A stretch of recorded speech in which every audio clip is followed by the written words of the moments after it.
बच्चों, आज आप सभी पढ़ेंगे पाठ बाज और सांप। यह कहानी विधा की रचना है। बच्चों, बाज और सांप कहानी के लेखक आधुनिक कथाकारों में मूर्धन्य कथाकार एवं पत्रकार श्री निर्मल वर्मा जी हैं। मूर्धन्य का अर्थ है श्रेष्ठ, सिर पर रखने योग्य। निर्मल वर्मा जी का जन्म 3 अप्रैल सन 1929 शिमला, हिमाचल प्रदेश में हुआ था। हिंदी और अंग्रेजी पर निर्मल वर्मा जी का समान अधिकार था। निर्मल वर्मा के पिता श्री नंद कुमार वर्मा जी थे। निर्मल वर्मा जी की प्रसिद्ध रचनाएं इस प्रकार हैं: परिंदे, जलती झाड़ी, 3 एकांत, काला पानी, बीच बहस में, सूखा तथा अन्य कहानियाँ, वे दिन, लालटीन की छत, एक चिथड़ा सुख, अंतिम अरण्य, रात का रिपोर्टर आदि। निर्मल वर्मा जी को कई सम्मान प्राप्त हुए, जो इस प्रकार हैं: उत्तर प्रदेश हिंदी संस्थान पुरस्कार, मूर्ति देवी पुरस्कार, साहित्य अकादमी पुरस्कार, ज्ञानपीठ पुरस्कार। निर्मल वर्मा जी चेकोस्लोवाक लेखक संघ द्वारा आमंत्रित किए जाने पर वहां जाकर चेक लेखकों की कृतियों का अनुवाद कार्य किया।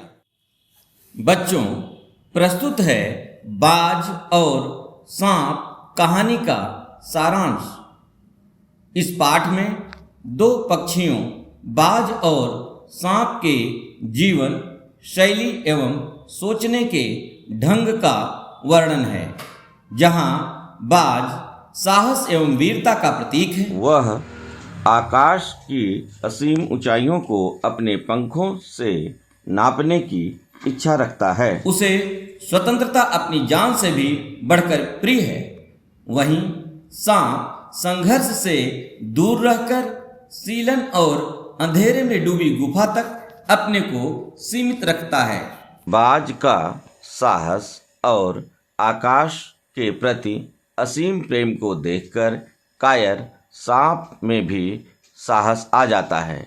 वह भी आकाश में उड़ने के लिए तत्पर हो जाता है। यह कहानी हम सभी को स्वतंत्रता के लिए स्वयं को बलिदान करने की प्रेरणा प्रदान करती है। समुद्र के किनारे पर्वत की अंधेरी गुफा में एक सांप ने अपना निवास बना रखा था। समुद्र की लहरें चट्टानों से टकराया करती थीं। पर्वत की अंधेरी घाटियों में एक नदी बहती थी। नदी और समुद्र के मिलन स्थल पर लहरें दूध सी सफेद दिखाई पड़ती थी। अपनी गुफा में बैठा सांप लहरों का गर्जन, आकाश में छिपती पहाड़ियाँ, नदी की गुस्से भरी आवाज़, सब कुछ देखा सुना करता था। वह मन ही मन खुश होता था कि इस गर्जन तर्जन के होते हुए भी वह सुखी और सुरक्षित है। वह अपनी गुफा का स्वामी है। दुनिया की भाग दौड़ छीना झपटी से वह दूर है। यही उसके लिए सबसे बड़ा सुख था। एक दिन एक बाज खून से लथपथ दशा में गुफा में आ गिरा। उसके सीने पर जख्म थे तथा पंख खून से सने थे। जमीन पर गिरते ही उसने जोर की चीख मारी और धरती पर लौटने लगा। डरे सांप ने सोचा कि अब जब बाज अपनी अंतिम सांसें गिन रहा है तो उससे डरना बेकार है। सांप घायल बाज के पास पहुंचा और मन ही मन खुश होकर बोला, क्यों भाई, इतने जल्दी मरने की तैयारी कर ली? बाज ने कराह भरते हुए कहा, लगता है मेरी आखिरी घड़ी आ गई है। परंतु मैंने अपनी जिंदगी को जी भर कर भोगा है। शरीर में ताकत रहते मैंने हर सुख को भोग लिया है। दूर दूर तक उड़ाने भरी है। आकाश की असीम ऊंचाइयों को नापा है, पर तुम्हारा दुर्भाग्य है कि तुम जिंदगी भर आकाश में उड़ने का आनंद कभी नहीं उठा पाओगे। सांप ने उससे कहा, आकाश में आखिर है क्या?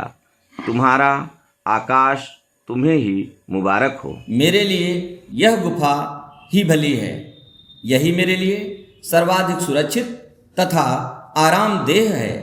सांप को बाज की मूर्खता पर हंसी आ रही थी। वह सोच रहा था कि आखिर उड़ने और रेंगने में क्या फर्क है। उसने दार्शनिक विचार प्रस्तुत करते हुए कहा, अंत में सभी को मरना ही है। मिट्टी का शरीर मिट्टी में ही मिल जाएगा। अचानक बाज ने अपना सिर उठाया और देखा, चट्टानों की दरारों से गुफा में टपकता पानी, वहां फैली सीलन, अंधकार और कुछ सड़ने जैसी गंध महसूस की। उसने चीख भरकर कहा, आह, काश मैं सिर्फ एक बार आकाश में उड़ पाता। बाज की यह करुण चीख सुनकर सांप के मन में आकाश में उड़ने के प्रति इच्छा जाग उठी, क्योंकि बाज आकाश में उड़ने के लिए व्याकुल था। उसने बाज से कहा, यदि तुम्हें स्वतंत्रता इतनी ही प्यारी है तो इस चट्टान के किनारे से उड़ क्यों नहीं जाते? शायद तुम्हारे पैरों में इतनी ताकत बाकी हो कि तुम उड़ सको। सांप की बातें सुनकर बाज के मन में नई आशा जाग उठी। वह दूने उत्साह से घायल शरीर को चट्टान के किनारे तक ले गया। खुले आकाश को देखकर उसने अपने पंख फैलाए और हवा में कूद पड़ा। उसके पंख शक्तिहीन हो चुके थे। उसका शरीर पत्थर सा लुढ़कता हुआ नदी में जा गिरा।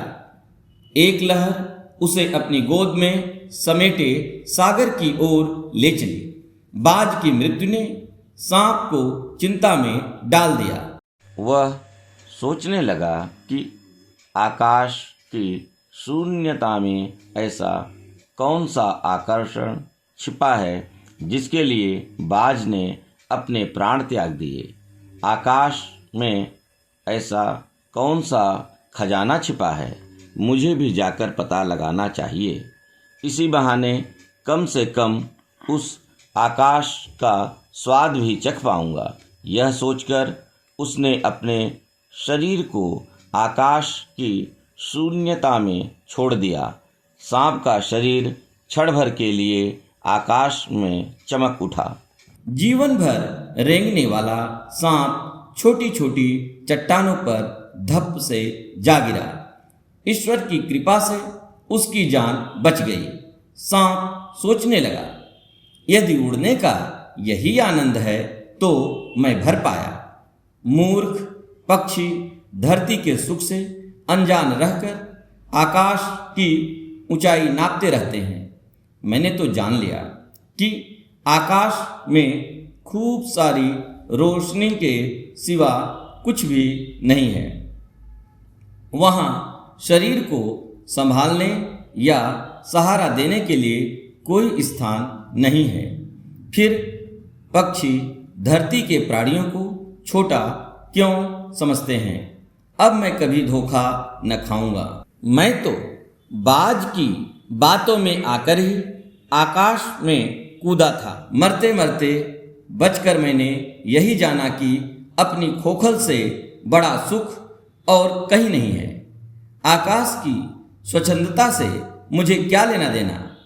अपने प्राणों को खतरे में डालना कहाँ की चतुराई है? सांप सोचने लगा कि आकाश की आज़ादी प्राप्त करने के लिए बाज ने अपनी जान गंवा दी। थोड़ी देर बाद सांप ने चट्टान से धीमा संगीत सुना। संगीत के स्वर साफ साफ सुनने के लिए उसने चट्टान के नीचे झांका। चट्टानों को भिगोती लहरें मधुर स्वर में गा रही थी।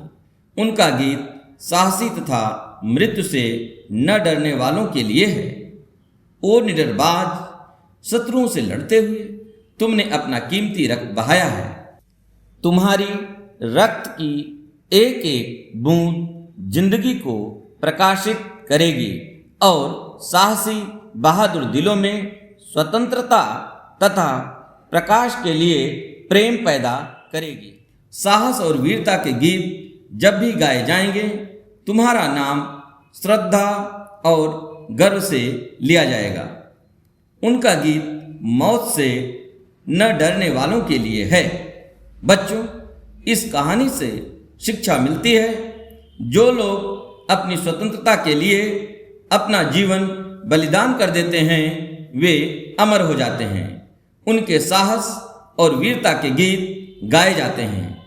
उनका नाम बड़े गर्व और श्रद्धा से लिया जाता है। बहुत बहुत धन्यवाद।